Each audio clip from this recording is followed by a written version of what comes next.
তো দর্শক, আমাদের দেশে বিদেশি শক্তির যে উপস্থিতি, এই সময়টাতে 2024 সনের এই যে নভেম্বর মাস রীতিমতো আতঙ্কের সৃষ্টি করেছে। এর কারণ হলো, যখন স্থানীয় যে পক্ষগুলো, রাজনৈতিক পক্ষগুলো খুব শক্তিশালী হয়, রাষ্ট্রীয় কাঠামোগুলো একটা সুন্দর সিস্টেমের মধ্যে চলতে থাকে, তারপর দেশের অর্থনৈতিক অবস্থা যখন প্রান্তিক লেভেলে খুব ভালো অবস্থায় থাকে, অর্থাৎ দরিদ্র এবং প্রান্তিক জনগোষ্ঠী তাদের হাতে পর্যাপ্ত টাকা থাকে, সমাজে সুখ থাকে, শান্তি থাকে, তখন অটোমেটিক্যালি পুরো সমাজ, রাষ্ট্রে একটা শৃঙ্খলা চলে আসে। আর যখন এরকম একটা শৃঙ্খলাবদ্ধ সমাজ এবং শৃঙ্খলাবদ্ধ রাষ্ট্র কোথাও থাকে, সেখানে আসলে বিদেশি শক্তি কখনোই আসতে পারে না।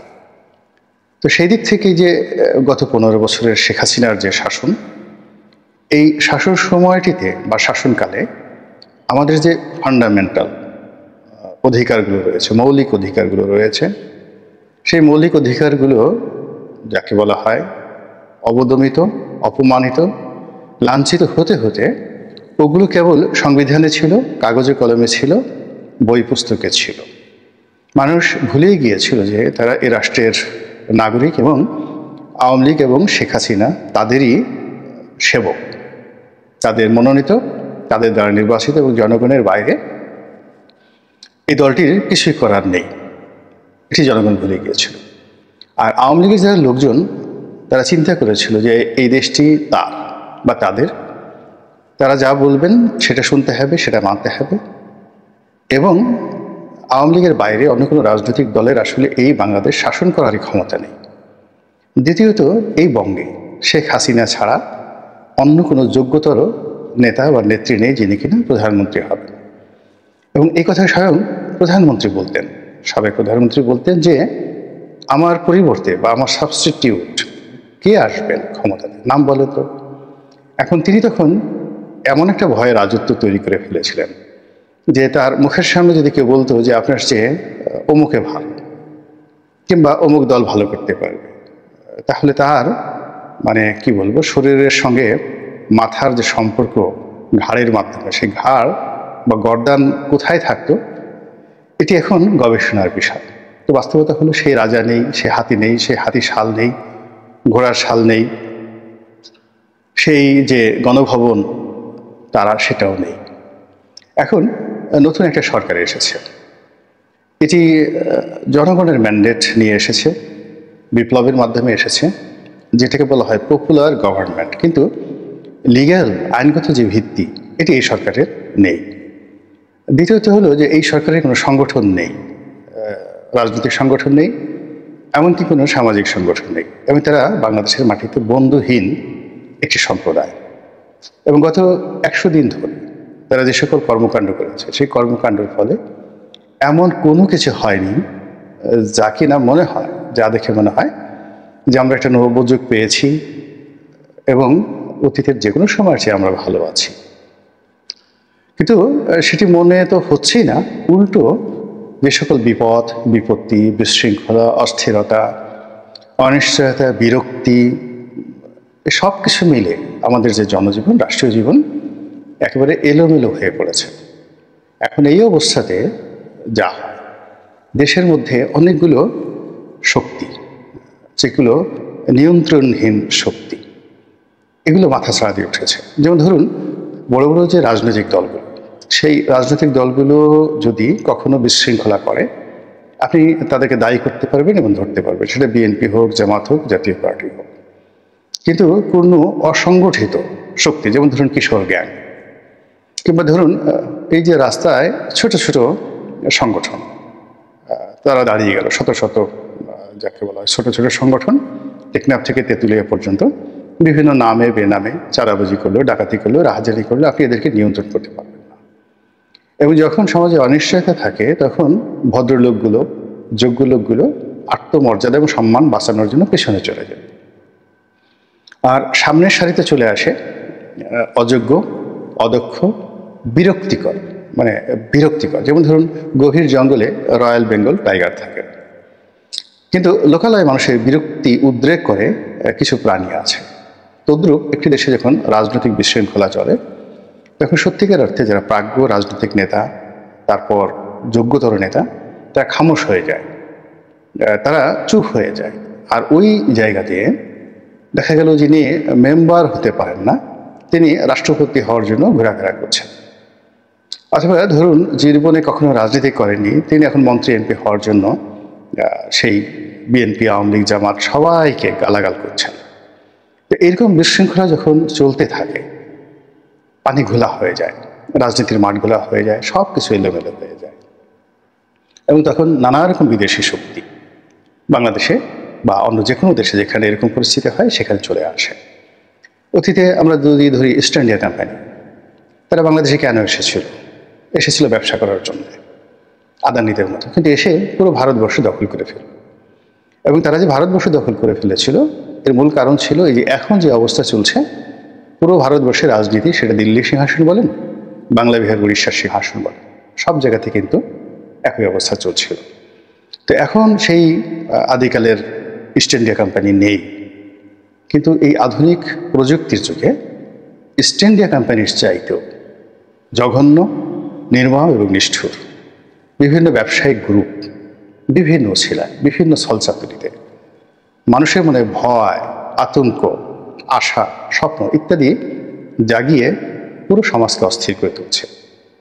আর এই কাজগুলো করার জন্য তারা সরাসরি সামরিক শক্তি ব্যবহার না করে তাদের যে গোয়েন্দা সংস্থাগুলো রয়েছে, সেই গোয়েন্দা সংস্থা এবং সেই গোয়েন্দা সংস্থার যারা পেইড এজেন্ট, তাদের মাধ্যমে আমাদের এই সমাজকে রীতিমতো অস্থির থেকে অস্থিরতর করে ফেলছে। আমরা ভারতের যে গোয়েন্দা সংস্থা, যারা কিনা দেশের বাইরে গিয়ে অপারেশন চালায়, খুন খারাপি পর্যন্ত চালায় এবং ভারত রাষ্ট্রের স্বার্থ দেখা সহ আরও অনেক বিষয় যেগুলোকে নেতিবাচক অর্থে এহেন কুকর্ম নেই যা করে না, সেই প্রতিষ্ঠানটির নাম রয়ের ফাদার মানে আব্বা যে আন্তর্জাতিক গোয়েন্দা সংস্থাটি, সেটি হল মোসাদ, ইসরায়েলের গোয়েন্দা সংস্থা। মোসাদকে বলা হয় যে পৃথিবীর সৃষ্টি হওয়ার পর এবং রাষ্ট্র তৈরি করার পর রাজা বা সম্রাট, মহারাজা, তারা যে গোয়েন্দা বাহিনীগুলো তৈরি করেছেন, সকল গোয়েন্দা বাহিনীগুলোর মধ্যে সবচেয়ে ইফেক্টিভ, সবচেয়ে ডেঞ্জারাস এবং সবচেয়ে যাকে বলা হয় দক্ষতা এবং অভিজ্ঞতা সম্পন্ন একটি গোয়েন্দা সংস্থা, যারা এই পৃথিবীতে এরকম অনেক কিছু করেছে যা কিনা আমেরিকা, ইংল্যান্ড কিংবা ভারত, অন্য কোনো দেশের শক্তিশালী গোয়েন্দা সংস্থা পারেনি। ফলে মোসাদের নাম শুনলে আমেরিকার যে কেন্দ্রীয় গোয়েন্দা সংস্থা সিআইএ, তারাও কিন্তু থরথর করে কাঁপে।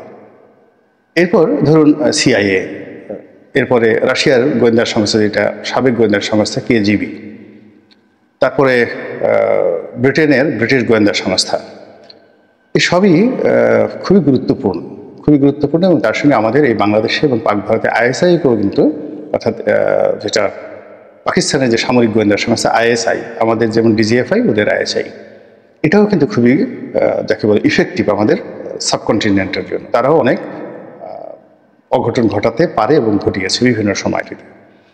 এখন মূল ব্যাপারটা হলো যে এই যে এখন একটা ট্রানজিশনাল পিরিয়ড যাচ্ছে, একটা অন্তর্বর্তীকালীন সরকার যাচ্ছে এবং এই সরকারের পক্ষে 18 কোটি মানুষের পালস বুঝে শাসন ক্ষমতা পরিচালনা করার জন্য যে অর্গান দরকার, যে অর্গানোগ্রাম দরকার, তারপরে যে অভিজ্ঞতা দরকার, যে বিশাল কর্মী বাহিনী দরকার এবং রাষ্ট্রীয় বিধি ব্যবস্থা দরকার, এটি বাস্তব হলো একেবারে ভেঙে পড়েছে। ফলে কি হলো, এই যে বিদেশি যে গোয়েন্দা সংস্থাগুলো, এই গোয়েন্দা সংস্থাগুলো বাংলাদেশে এখন অতীতের যে কোনো সময়ের চাইতে সক্রিয় এবং এদের সঙ্গে যারা সম্পৃক্ত এবং যারা জেমস বন্ড সিনেমা দেখেছেন কিংবা অন্যান্য গোয়েন্দা যে থ্রিল কাহিনীগুলো পড়েছেন, তারা জানেন যে এরা কিভাবে সমাজের বিভিন্ন স্তরে ঢুকে পড়ে, বিভিন্ন পেশার মধ্যে, শ্রেণীর মধ্যে, সাধারণ মানুষের মধ্যে, এমনকি ভিক্ষুকদের মধ্যেও দেখা গেল মোসাদের এজেন্ট থাকতে পারে, রয়ের এজেন্ট থাকতে পারে। শাহবাগ মোড়ে একজন ভিক্ষুক, সে ধরুন আপনাকে একটু থুথু মেরে দিল বা তার হাতের একটা লাঠি দিয়ে আপনাকে একটা বাড়ি দিয়ে দিল, বিশ্রী ভাষায় আপনাকে একটা গালি দিল এবং টার্গেট করে। এর কারণ হলো যে আপনি বাংলাদেশে খুব একজন কর্তা ব্যক্তি। আপনাকে যদি মেন্টালি ডিপ্রেসড করা হয়, আপনার কাজের গতি যদি কমিয়ে দেওয়া হয়, এবং এটি যদি একজন ম্যাথরকে দিয়ে করা সম্ভব হয়, ঝাড়ুদারকে দিয়ে করানো সম্ভব হয়, ভিক্ষুক দিয়ে করানো সম্ভব হয়, পথকলি মানে টোকাইদেরকে দিয়ে করানো সম্ভব হয়, আলটিমেটলি আপনার যাকে বলা হয় কর্মস্পৃহা কমে যাবে। তো একটা সমাজে গোয়েন্দারা যে তৎপর, এটা বুঝতে পারবেন যে অযোগ্য এবং টোকাই প্রকৃতির লোক, যাকে বলা হয় সমাজের একেবারে প্রান্তিক লেভেলের, কেউ হয়তো গাঁজা খায়, কেউ হয়তো ফেন্সিডিল খায়, কেউ হয়তো ছিনতাই করে, এই মানুষগুলোর হাতে ক্ষমতা চলে যায় এবং তারা অনেক কিছু করে, অপরাধ করে, আবার সমাজও নিয়ন্ত্রণ করে এবং সমাজে বুক ফুলিয়ে তারা ঘুরে বেড়ায়। তো এরকম অবস্থা যখন আপনি দেখবেন কোথাও, ধরে নেবেন যে পেছন থেকে এরকম কোনো দেশি বা বিদেশি চক্র এদেরকে লেলিয়ে দিয়েছে। এখন আমাদের যে বাংলাদেশের প্রেক্ষাপট, সেই প্রেক্ষাপটে কি হচ্ছে আপনারা যারা যার যার অবস্থানে আছেন সবাই বুঝতে পারছেন। বড় ব্যবসায়ী থেকে শুরু করে ছোট ব্যবসায়ী, মাঝারি ব্যবসায়ী, প্রান্তিক ব্যবসায়ী, সকলের মধ্যেই এক ধরনের অনিশ্চয়তা। এবং এই যে গোয়েন্দা সংস্থাগুলোর যে খেলাধুলা, এই খেলাধুলার সঙ্গে সঙ্গে আবার অদ্ভুত অদ্ভুত সব সংগঠনের নাম শোনা যাচ্ছে, যেমন হিজবুত তাহরির। এখন হিজবুত তাহরির সম্পর্কে আমরা বাংলাদেশের মানুষ খুব অল্প জানি, কিন্তু এই অল্প জানার সুযোগে যেমন একটা সময় আল কায়দা ছিল, বাংলাদেশে খুব আলোচিত হতো, বা অন্যান্য যে সকল জেএমবি গুরুত্বপূর্ণ যাকে বলা হয় রাজনৈতিক সংগঠন ছিল, সন্ত্রাসী সংগঠন ছিল, তো সেইগুলো এখন আর নেই। তো সেই জায়গাটাতে তালেবানের নামে একটা সময় খুব আলোচিত হতো, তো সেখানে হিজবুত তাহরিরের নাম খুব আলোচিত হচ্ছে। এবং সবচেয়ে বড় ব্যাপার হলো কে হিজবুত তাহরির, কে জামাত, কে হেফাজত, তারপরে কে ইসলামপন্থী, এই জিনিসগুলো কে চরমোনাই, কে আহলে সুন্নাত ওয়াল জামাত, আপনি এই বিশাল 90% মুসলিম সম্প্রদায়, কে তাবলিগ, কে জুবাইরপন্থী, কে সাতপন্থী, আপনি এর মধ্যে হিজবুত তাহরির কোথা দিয়ে কিভাবে যে ঢুকে গেল বা ঢুকে গিয়েছে এবং তারা যে কী করছে, একান্ত যারা এই বিষয় নিয়ে গবেষণা করেন তারাও কিন্তু বুঝতে পারছেন না। এই কারণ হলো পৃথিবীর সবচেয়ে বড় অরণ্য হলো জনারণ্য। সুন্দরবনে কোনো কিছু খুঁজে পাওয়া সম্ভব, আমাজনের জঙ্গলে খুঁজে পাওয়া সম্ভব, কিন্তু জনগণের মাঝে, বিশাল জনগণের মাঝে যদি কেউ হারিয়ে যেতে চায়, কেউ মিশে যেতে চায়, আপনি তাকে খুঁজে পাবেন না, কেউ কখনো খুঁজে পায় না। এখন আমাদের দেশের ইসলামপন্থী মানুষগুলো, ধর্মপ্রাণ মানুষগুলো, আল্লাহ এবং রাসূলে বিশ্বাস করা মানুষগুলো, এরকম শতকরা 90% মানুষের মধ্যে যদি হিজবুত তাহরির নামক সংগঠনটি ঢুকে যায়, এদেরকে আলাদা করার কোনো রকম মেকানিজম এবং মেশিন কোনো রাষ্ট্রের হাতে থাকে না, এমনকি আমেরিকার হাতেও নেই। কেবলই মাত্র সামাজিক সংহতি এবং সুষ্ঠু রাজনৈতিক ধারা, প্রগতি, এই জিনিসগুলো দিয়ে ধীরে ধীরে এদেরকে মোকাবেলা করা যায়। এখন যে অবস্থা তৈরি হয়েছে, সেই অবস্থাতে মানে বাংলাদেশ সকল অপকর্মের একটা অধিক্ষেত্র, বাংলাদেশকে সকল অপকর্মের একটা অধিক্ষেত্র বানানোর জন্য, মানে golden triangle of criminals and crime, সমস্ত বিদেশি শক্তিগুলো চেষ্টা করে যাচ্ছে। আপনি আফগানিস্তানের কথা চিন্তা করেন, এটাকেও কিন্তু একটা গোল্ডেন ট্রায়াঙ্গেল বানিয়ে ফেলেছিল রাশিয়া এবং আমেরিকা। এখন এদের খপ্পর থেকে এই তালেবানি সরকার অল্প কয়েকদিন দেখেন, তার মধ্যে তারা এই রাষ্ট্রটির যে উন্নয়ন, অভূতপূর্ব উন্নয়ন করেছে, এটি আপনি আফগানিস্তানে বা কাবুলে না গেলে বুঝতে পারবেন না। আবার এই একই জাতি গোষ্ঠীকে তারা কিন্তু এই কোকেন দিয়ে, গাঁজা দিয়ে, চরস দিয়ে, যুদ্ধ দিয়ে, অস্ত্র দিয়ে এমন পর্যায়ে করে ফেলেছিল, যার ফলে ওই পুরো দেশটি বারুদে ভরে গিয়েছিল। আমাদের এই দেশে এখন যে খেলাধুলা চলছে, এই খেলাধুলা থেকে মহান আল্লাহ রাব্বুল আলামিন আমাদেরকে রক্ষা করুন, হেফাজত করুন।